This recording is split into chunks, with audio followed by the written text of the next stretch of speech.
On this episode of Bootstrappers, we're going to talk about how to scale your business so you can get out of the weeds. We're going to speak with Cassandra Swanson about how she's been able to do that at her business. This is the Bootstrappers Show for Property Management, powered by Anequim, a podcast where we have real conversations with industry experts that you can apply to your life and business. Welcome to the Bootstrappers Show, where we talk about topics that are important to real estate and property management entrepreneurs. I'm your host, Gwenn Aspen, and we're here at the Red Rock Casino in Las Vegas at the Property Management Mastermind Conference. And I'm super excited about the show because we're going to talk about how to scale your business so that you can get out of the weeds.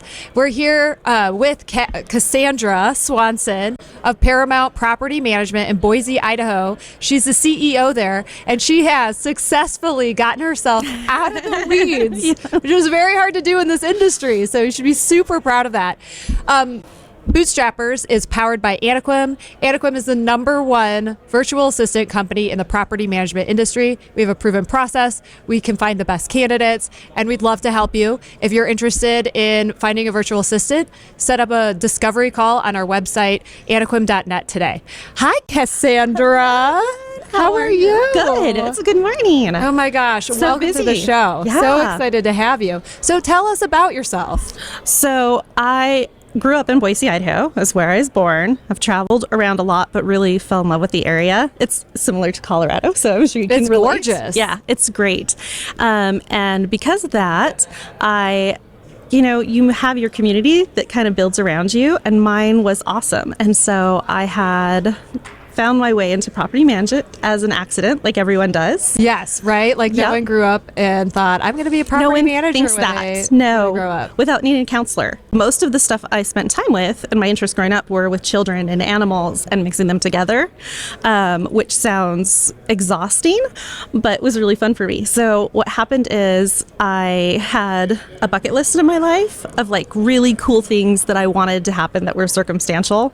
And one of them was I wanted to be as valuable as an employee that someone would hire me, like super pregnant, showing. And that happened. And so I was working at the Department of Labor, and a friend that had founded a property management company reached out to me and wanted to know if I wanted to come work for her. And I was like, sure, you've seen me, right? And she brought me on anyway. We did the training, 3rd trimester, had the baby, came back to work with the baby. Oh my gosh. So that's how it happened. So you have this bucket list. This bizarre bucket list, yeah. Oh my God. Okay, we're going to, on another show, we need to talk more about the bucket list, but that is such a fascinating story. Very random things, but it happened, and I was not going to have that many more kids. So it's one of those opportunities that it's now where that's not happening.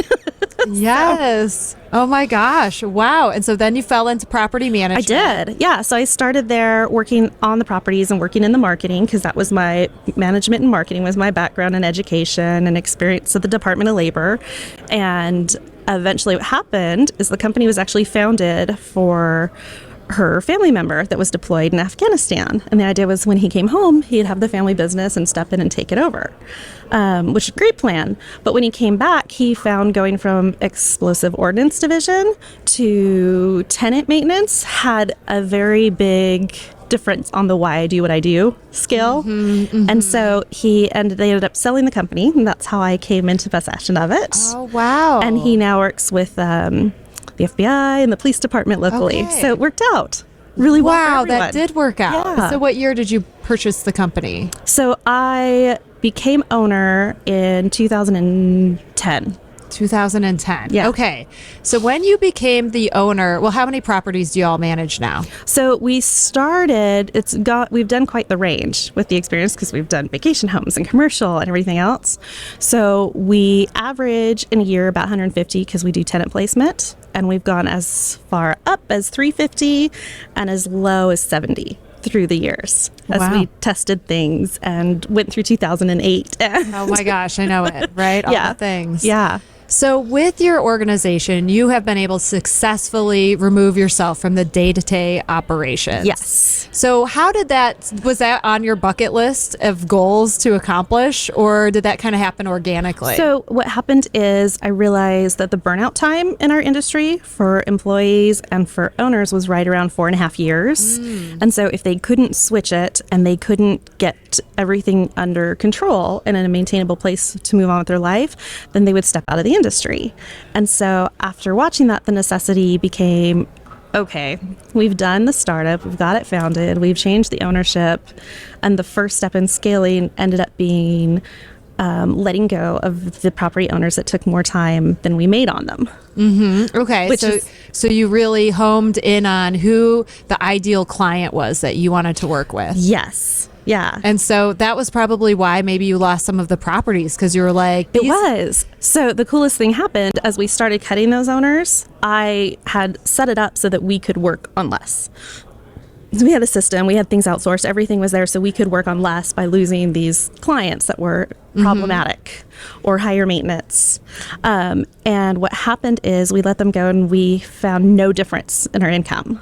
So your profitability stayed the same even though you had fewer properties. Yeah, we cut over 100 doors at that time. But I love this story because I don't think people do this enough, is you decided, this is how I word it, and maybe you word it differently or you could tell me I'm wrong, but you decided what problems you wanted in your life. Yes. And you said no to the problems that you didn't want. Yes. It started with a life choice, and also for my staff, if someone was a person they couldn't work with, if someone's making them cry or causing them not to sleep or stressing, and they're afraid of losing the account, then we can't keep going. Did you talk about this through your core values, or how was it discussed with the team on how the process was going to be? Our core values were important and we were still meeting those, but what we found is just because we offered those core values, it wasn't always reciprocated. So by the owners. Yeah. So we could have integrity and honesty and kindness and really put their best interest at heart. But if they weren't doing that for us and the tenants, and they wanted to try and stay profitable and shift it, then it wasn't a good match for us. But that is truly like standing firm in your core values, because you were saying these are our values, and you either work with us and you're a match on these or you're not. And if you're not, then we're okay with parting ways, no hurt feelings. I'll still say, hi to you at the ballpark or whatever. We're still good, but I'm just not going to work like this. And then you made the same amount of income. So interesting. And what happened is, without realizing it, we track our time and we do our KPIs, but there are some things that we can't track. Like no one tracks the emotional recovery time, just a deep breath after a phone call, reassessing if you followed all the procedures, if you're in the right place. And that takes time. It's a good thing to do, but you can't do it for between every phone call. Right. So when we got in a place where we said, no, we're not going to be the fit if you want it this way. Even some of them we did for years, and some of them really didn't want to leave. Yeah, you're like, no, really. And they're like, we're good. Keep me. Yeah, a lot of that. But it was so worth it because everyone came to the office happier and they felt backed up. So, if you have an employer that's backing you and wanting you to have a good experience, you're willing to do more for them. Absolutely. Yeah, so the time that it saved just in the recovery and the thought process made it so it was the same amount, which floored me. So we didn't have to do any cuts. And so then... But that's a very courageous decision to make, because when you see those doors actually go away, you can get that You do. Every time. Still to this day, if there's an owner, if you're in this industry... I have owners that have been with the company since 2005, right? And I love them. I love knowing that we can do something that long-term for them and still be a solution. But there's still times where we've done our best and it's still not the right fit. You just want to make sure you're not missing it for them. I always get that clenched moment of, is it okay? Where did it fail? Yeah. Right. So yeah. Question your decision. Yep. But then in the end, you trust your gut and trust your core values and your team. Yeah. And part of our core values too is we're doing what we think is right, but we're not robots. Part of what we do is humans. So there are mistakes and we have to accept that. Okay. So that's where a lot of people can't give up control. So back to our discussion is how to get out of the weeds of your business. So I think when I talk to other company owners, they're obsessed with not making mistakes, which I totally get because it's your baby, it's your company, it's a representation of who you are as a person. And then when people fall short, it takes an emotional toll. How did you get over that typical hump of here's the process and procedures, now I'm going to let you try it, you may fall short? Yeah. So we know in the industry, when you're good at something, you automatically project that everybody else is just as good as it because it comes easier to you. I've had plenty of friends that are artists that say, oh, I can draw, so obviously anybody can draw. I can't draw. And they're like, no, with practice you could. With practice, my cat is still going to look like a giraffe on paper. Like, it's not going to turn out. So knowing that up front and going through the interview and personality to see if they're a fit company culture-wise. So you hire really slow. And then I believe that if you're going to terminate someone, they should have had every opportunity to correct an action if they're really trying to do well at the job. Otherwise, the management is overlooking staff needs. So our training process is we try and hold off those decisions to have the employees gradually making them on their own. So they're talking to the owner and they don't have to put you on hold and say, hold on, let's see, what can we do? How do we address this? Over time, when they come and say, how do you want to handle this? We stop answering that and say, well, what would you do? So you use the Socrates method in order to coach your people up to take those, make those decisions on their own. Yeah, and so based on what they say on the decisions, then I can see where it fits with our core values and what problems may come from it because we've been doing it a while. So and you can see what their competency is, like if they're going to get it. And you really see the ethics. Yes. So, it's kind of a test. It is. So you're seeing, are they going to make the choice for the tenant or the owner or the money or for what's easier on them? And so when they say what they would do, and we explain what we typically do, after a while, the employees that are really valuable, their decisions are aligned with your company values, but you stop worrying about what they're going to decide. Because you've trained them and learned taught them how they think. Yeah, you didn't even have to build it into them. You already knew who they are, and you trust that they understand why a company does what it does and can make those decisions. So, because you can't, as you know, right? In property management, you're like, well, that's a new one. I've been in the industry for 16 years, and I didn't know I'd find human fecal matter in the washing machine. It gets here we are, and weirder, right? Yeah. You're like, so you can't anticipate or train on each and every thing that's going to happen. You can only train on a philosophy of doing business, and then you kind of have to give up control. And then maybe you have like a dollar amount where you have to get approval at a certain point. But so you've really focused on your core values, on the people component of your business, on training on culture and business philosophy. Right. And then there's the nitty gritty of the processes and procedures. Right. So did you write those down initially when you first became No, that was the messy part. So when I first came into it and purchased it, I purchased it with a partner and we ran it out of our head. Which, as like everybody does. Right. So when you run it out of your head, you're like, this is great. I know everyone. I know all the doors. I know all the dogs. I know where the light sockets are on in every house. But then you can't leave it. Like, you're sleeping with your laptop under your bed and your cell phone under your pillow. And that's that burnout you were talking about. Yeah. Because if you really, really care about your clients, when 5 o'clock hits, you still think about them. Yes. And it's a burden on your family and your health. Yeah. Well, it's nice to live. It is nice. Yeah. And so it really is a burden. And so it became a matter of, we cut the doors to be less busy and to not have the negative influence and time. You wanted light and love in your life instead of the negativity. We're there to solve problems, but we don't want to solve problems and then argue over the $25 fee that caused the problems to be solved. If you save someone $200 and they don't like the $25, there's a problem. Yeah, exactly. I get you. Yeah. And so with that, it went great. And then we started selecting the type of clients we wanted. So for us, we don't mind if it's an A, B, C property and what it rents for and the quality of it. What we're really interested in is how the investor feels about tenants and how they're trust. So if they don't feel like they can give up control and trust, it'll be a problem. And if they feel like the tenant's there to take advantage of them, they're not ready. So you screen anyone who comes in asking for service? We do. Yeah. Part of our call where we capture the information on our leads is determining how they look at it and what their emotional attachment is to a property. 100%. Like I've told my parents, like, you're not allowed to have rental properties. It's too emotional for you. It's going to ruin your life. It's going to ruin your marriage.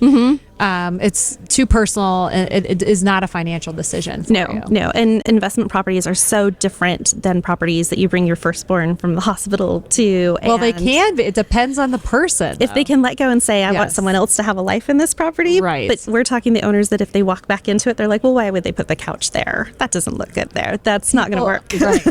I 100% agree. Yes. So you proactively choose your owners. You've taught everybody. And then how did you end up starting to write all those processes that were in your head down? So we really, really practiced it through NARPM, right? That was what all of the others had started doing. And did you use a software? Is there a specific software? We used so many. What did you land on? So we ended up doing Lead Simple. Okay. And part of it too is the people you work with. So my husband and my son are programmers.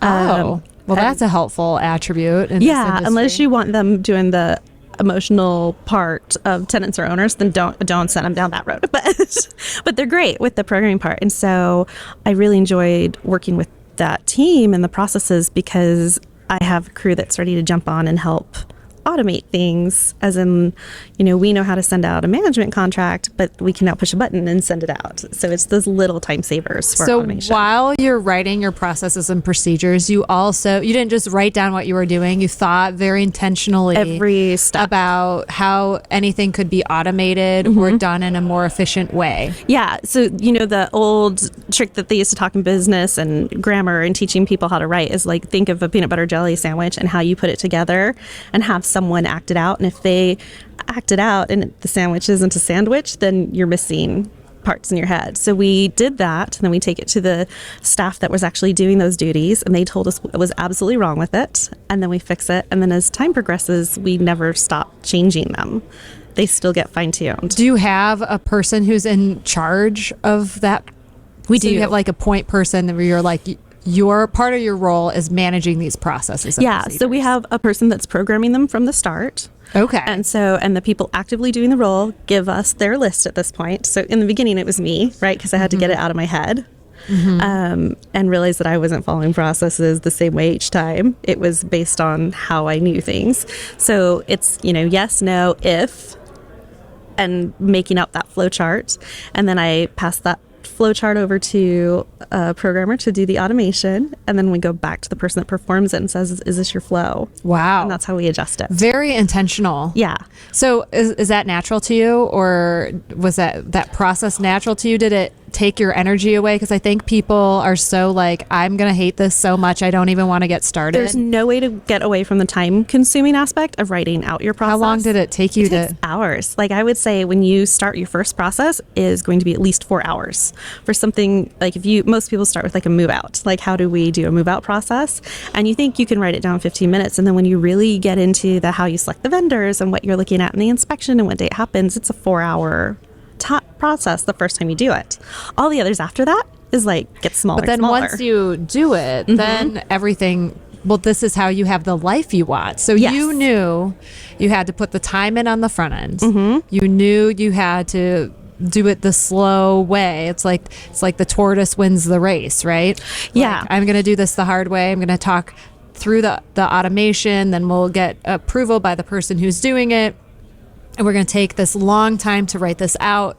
But once it's done, it's going to be good. And I'm going to work myself out of the job. So did you always keep your intention of working yourself out of the weeds in mind as you were going through that very tedious process? In a way, yeah. So I love doing the job, but I didn't like the exhaustion from it. And so what I ended up doing is picking the things I didn't like first. Yeah. So the things that I don't have a passion for and I don't like, I got those off my plate first and processed those first. So once those were off your plate, did it kind of motivate you to keep going? Yeah, it makes it a much different environment because everyone that's founding a business starts with a service. Very few people are like, I'm good at businesses, so here's my business. Like, they're good at what they're providing, but they don't know that they don't have to do all of it. And so giving up the stuff you don't like is probably the easiest way. And the most rewarding to keep you doing the hard work that you're describing. And you can do what you now. enjoy. And then that's how you find out what your company's good at and what it's different at, is it comes back to what the owner really values and enjoys doing. And as you're writing that down, getting rid of the tasks that you don't enjoy doing, you have more energy to keep going on these processes and procedures, because people will start them, they'll stop them, they won't. I mean, it's such a challenging process that you really have to keep the end in mind and see the rewards kind of slowly come in, and it's keep slow. going. Like, it's 3 months as you get used to the new process and new way of doing things before you can really say, okay, that worked. The first day it's out, it doesn't feel like it's going to make that big a difference. You really have to write it out. So when you wrote that out, you handed everything off to the end user. Are you managing a manager now?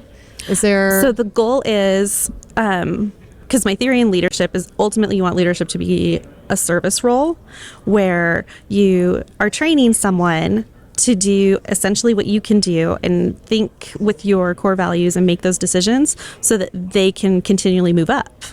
Right. So even in a small company, it doesn't need to be a dead end. So essentially it goes in tiers so that someone that I've trained to do a job should be able to then turn around and train someone else and keep the company culture and everyone keep rising up as it grows. So that's the goal. Did it work out in reality? There's that bumps, way that you envisioned? So it sounds so happy and good and perfect. And in reality, like, it always changes, because the bumps of it are that you can't control people. Like, managing people is the hard part. And they can be a perfect fit when you hire them, and their life can change. Or and their you motivations. could grow the business out of their competency. Yeah, out of their competency, or they can be fantastic and a good fit and get an offer or have to move. Or, we all have our stories of being betrayed by someone. There's a perception a lot of times that owners know that they pay their employees first and they take care of their people first, and they stay quiet if they're not cutting themselves a paycheck or if ends don't quite come together. And employees don't know that, so sometimes they perceive it as working so someone can live off absolutely thing that they've done. So with those things that happen no matter what to every company, and you can't know that in an interview if they're going to perceive. I mean, you can know someone for years and not know if their internal motivation is going a different way from your company culture. So those things did it derail you? I mean, here or there along the way? The people management part is probably the most discouraging thing in the industry, because it is a hard industry. You're going to have people mad and happy on both sides of it on any given day. Any given day. Yeah, and you'll never know which one it's going to be. And so you form like this trusted family and a team atmosphere. And so if you discover someone's not actually a part of the team, you have to protect your other employees. And it's not fair to be the employer that's like, let's give them another shot. We'll just keep trying. Right. Yeah. Well, especially if you're so values oriented. Yeah. So I'm sure there are points where you kind of worked yourself out of a job, but then you had to get back in because something didn't work out. Yeah, which is you have that normal process. Okay. Yeah. So that's what people should expect. Like, you're not going to get yourself out of the job and then like set and forget forever. No. And I think as it grows and grows and grows and gets bigger and bigger, the hard part for a lot of founders who are going from small to middle size is how you can have an owner you've never met, a tenant you've never met, in a property you never step foot in, and that's okay. Yes, knowing totally that didn't happen and someone else has it, that's completely okay. But you do have to grow as a business owner to also say, like, to the point where you were talking about the employees, like, it's almost selfish to keep control because you're not growing them to their full. They're full of ability. Right. Well, and you hire them and you're like, they're smart and they have this potential and they can do this for the industry and for me and the company. And then you bring them in and you go, but I don't want to give that to you yet. It's disheartening for them, and no one will stay in that environment. Right. Yeah. So what does your week look like now? How many meetings do you go to? also, well, we'll start there. How much work are you doing in the business now? So it really varies. So the aspect that I realized that I wanted to keep for me was the marketing aspect. Because you enjoy it. Love marketing. Because it fuels you and it makes you happy. Yep, I love it so much. It's almost like a business psychology for me. Really love the marketing, and I like the relationship management with the owners. So many times property owners, they get a call because there's an emergency but nothing else, so they love answering the phone when we call because they're panicked. A call from us means several $1,000s is needed, right? And so my role becomes calling to check on their goals, make sure everything's good in their life, and to keep that relationship developed. And a lot of the operations are off my plate. Okay, so taking all the operations off. Do you still get involved in hiring and firing? Yes. Yeah. So you haven't given that to your managers yet? Nope. Because it's such an emotional decision, and at the end of the day, my signature's on the checks, I haven't given that part up yet.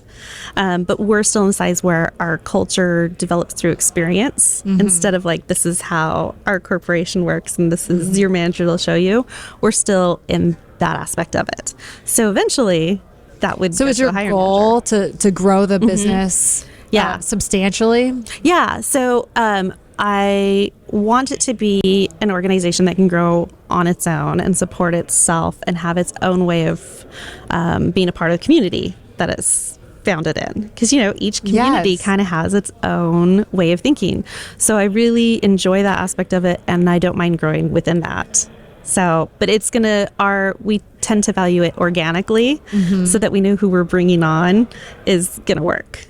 So the key things that I think separates you from the average property manager is how intentional you are at the front end. Did you write all the intentions down, or did you just imagine them in your head? So we could say that I did it because I'm so insightful and so brilliant. But when it really comes down to it, there's so many education courses I took that were, in getting a master's program, I had it. And so when they needed sample items done, I was used my company. So I was able to use that to find those outlines and really force myself to do it. But you do have that discipline of like, okay, yes, so in order to get to this level, I'm going to have to do these things that I may not like, that may not fuel me or give me joy. But absolutely. My end goal is more important than my immediate joy. Yes. Yeah. So you're very good at delayed gratification. We are. Delayed gratification is the only way. We don't do instant at all. I love it. I love it. And that's such a good story to tell, because also when you're intentional, you kind of have to go quiet and still for a minute, separate yourself from the chaos that's around you and say, what's a true priority right now for me to meet my goals? And that's a hard thing for a small business to do. And they shift. And the painful part of it is, as a business owner or even a manager, you're constantly looking inward and saying, is the way we're doing it the way we should be doing it? And reevaluating it. And that's so that reflective process is part of your process. Yes. Yep. Oh my gosh. Well, I just got so much out of this. I love chatting with you, Cassandra. Oh, it's so fun. And I really think you have some insightful things that can support other people in their growth as business owners. So thank you so much for being on the show. Thank you. So that's a wrap. We'll see you in 2 weeks on The Bootstrapper Show. This is the Bootstrapper Show for Property Management, powered by Anequim, a podcast where we have real conversations with industry experts that you can apply to your life and business.